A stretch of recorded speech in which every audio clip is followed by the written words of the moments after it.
BYD E2 mashinasini olib qo'yganmiz, ya'ni servisimizga kelgan. Motor kontrollerida muammo bor. Biz yurib ketayotgan joyda o'chib qoladi. Hozir buni tekshirib, bu topildi shu. Motor kontrollerini almashtiramiz. Bu BYD Champion batareyamiz tayyor bo'ldi. Bu yoqda BYD Han.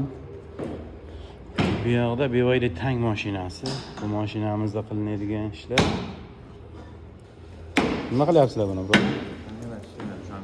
Kameralar ishlamayapti ekan. Biz bu yoqdagi ishlar bilan bitta tanishtirib o'taman. Hadovoy bo'yicha, motor bo'yicha. Bu zikrimiz ABSda muammosi bor. Shu ABS bloklari yechilib, almashtirilyapti.